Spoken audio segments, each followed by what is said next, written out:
Welcome to the channel, bringing a real-world perspective to the real-world whiskey consumer. I'm Josh. And I'm Erin. And we are back with another Classics Revisited episode, where we take a classic bourbon that we have not sipped neat in a long time, if maybe ever, other than shots in college, you know. But that I didn't do shots in college. That was a long time ago. And we revisit it, we taste it neat, we let you know if we think it's worth buying in 2023, and we want you to sound off in the comments below as to whether you think this is a buy in 2023 or not.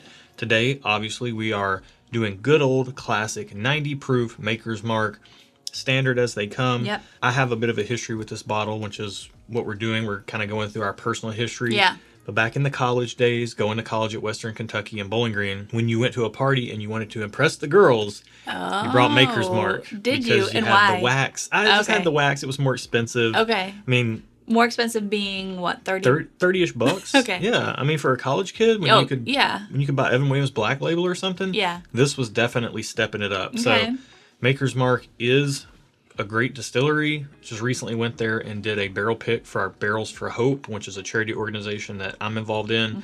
And it gave me a whole new appreciation for the distillery. However, I will not let that cloud my judgment as we're nosing and tasting this and telling you whether we think it's worth buying. So let's do it. Let's go ahead and get right into the nose. Whoa, real sweet. Smells sweet. Yeah, that's what I was thinking. Very sweet. You know what's interesting to me? I don't think I've ever had Maker's neat. I don't know if I have either. In a Glencairn. Because normally we have the Makers in like the 46, or we have the I don't think I've ever had private selections or the special releases. Yeah. I haven't drank regular old Makers in ages. Okay. I don't know if I ever have. If I have, it's been because of this channel. That's the only reason I would have had it.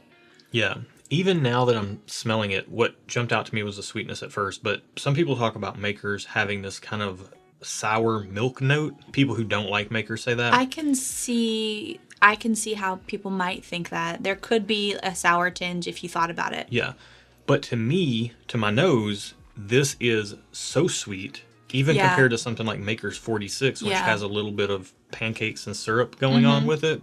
This is none of that. It's just straight up all the classic bourbon notes, caramel, vanilla, oak. I'm also getting kind of earthiness on this. On the third sniff, I almost said sip, I kind of got like a grassy note, which I like. I like that. People talk about Makers having a little bit of a grassy note. I like that. I read it as a little bit of the wheat funk, but let's get it on the palate and see what we're working with. Wow. That was kind of a ride. I expected much less from this, I'm going to be honest. I will say I did expect less from this as well. I had the bar set really low. Yeah. It does come through with more flavor than I expected. Yeah, more flavor than I expected. It was not super sweet at first, and I was like, oh, this isn't that sweet. And then I completed the task at hand, and then it got really sweet. Like I swallowed and let the finish kind of finish, and then it got really sweet, which is what I expected it to be right off the get-go. But there's a little bit of layering there. I'm impressed with that. Yeah, I mean, for $30, you don't expect a ton, and that was our very first sip of the day. Yeah. Fair to note, but we do these on fresh palates because we want to give you guys an impression that you might get if you go out and buy this bottle and take a sip of it the first thing in the day. So another sip. Another sip. A little more oak, a little more grassiness coming in on the second sip. Not as sweet. Yeah, things are kind of taming down a little bit. When we went to Makers and did the tour with Barrels for Hope, and I'll put a link in the video description if you want to check out Barrels for Hope. Our membership tier is full, but we have a $5 membership tier over there if you want to get in on some of the stuff and support some charities in the process. But we got to taste what they call their low wine and their high wine, which is their distilled White Dog right off of the still. And the low wine was 120 proof and the high wine was 130 proof. Okay. I think they said. And you can taste what is the unaged product. You can taste it in this, but not in a grainy way. It's more in the way the sweetness comes through. Okay, yeah. It's very similar, and it's really nice. I mean, it's really pleasant. I don't know how much I would personally reach for this by itself. Yeah. This is a 90 proof. 90 proof. I'm impressed with this for being 90 proof. Yep. If I'm being honest, yeah. Like I expected less flavor, less power. It's not a powerful pour, but for 90 proof, my bar is like very low on power and flavor, and it exceeded my expectations. And to be fair, you are traditionally not a fan of most wheated bourbons. However, Correct. you do tend to like Makers well enough. Right. Most of their products. The But Makers again, products, we haven't tried this one in the a while. Makers products that I've had so far for wheated bourbons have been ones that I've been able to tolerate, which typically I don't like wheaters Yeah. in general. So let's take another sip and then answer the question, is this worth buying in 2023? Okay. I'd say it's worth buying in 2023 if you are maybe newer to the whiskey hobby and you want something that maybe tastes. I would call this it tastes like it's 100 proof bourbon to me. So if Really? to me, Okay. and I think you're a little desensitized to proof. We've established this. Yeah. So I think if you are newer into the hobby and you want to venture into the wheated bourbon territory, this is a good one to start with if you've not ever had it. Yeah. If you can't find Weller Special Reserve, I think this is a fantastic bottle to pick up.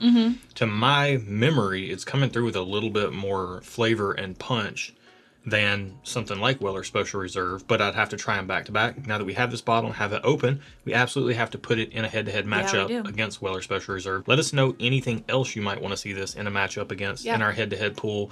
Makers 46 makes a lot of sense. Yeah, and especially because we really like the Makers 46 lineup. Right, and I think I came into this thinking to myself, if I'm going to spend about $30, maybe a little bit more than that, $35 in our market for Makers 46, is this worth buying if I can just get Makers 46 for a few dollars more? That's a fair point. And I think there is a scenario in which I would buy this. Okay. Probably right now it's starting to get warmer outside.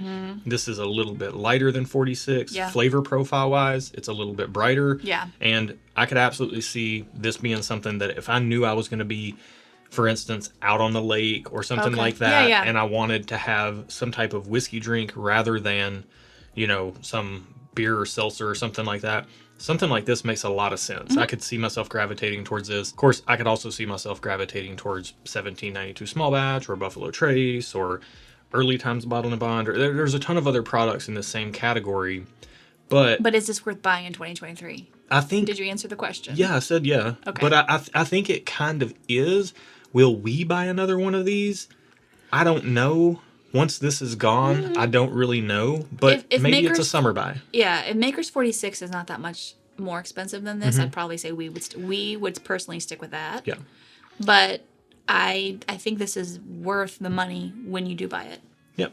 And I will say this, people in the last Classics Revisited on the Knob Creek 9 year, some people got upset in the comments below. You didn't make the whiskey. It's not your whiskey. Just because we like or don't like something that you like or don't like, if we have a differing opinion, that's fine. Yeah. That's what makes this hobby fun, because we all get to have different opinions. So let us know what you think of this in the comments below. Would you buy this over 46 Maker's Mark or in addition to, or would you just skip this and get Maker's Mark 46? Yeah. I will say one of the things I do want to do with a bottle of this is I saw a recipe, and if I can find this, I'll put it in the comments below. Or the description. Or the description below. I saw a thing where somebody made a freezer door old fashioned, where they poured out a little bit of Maker's Mark, just a certain set amount, and then they put things in here. They put bitters in here. They put like in the bottle. In the bottle, and then stuck it in the freezer door so it stayed ice cold. And then anytime you want, you just have an old fashioned. Dude, yes, you must find that, and we must do that. So they use Maker's Mark for that. Okay. We might try it with Maker's Mark. Yeah, we might should. try it with some other stuff as well. That's amazing. Maybe we'll even do an episode of Maker's Mark, Knob Creek, a couple of different of these Classics Revisited making old fashions, and then we'll blind them and see which one makes the best old fashioned for a good starter whiskey. I love a good old fashioned. You're speaking my language. That would be a fun video. If you want to see that, put it in the comments below. While you're down there, go ahead and like the video if you like this style of content, and think about subscribing if you want this style of content in your feed or whatever they call it these days. And if you want to join us for a live stream, hit that bell. It'll let you know when we're going live once a month. We'd love for you to join us for a pour. We would, and that's it for today. Thank you for watching. Be good to each other, and until next time. Cheers.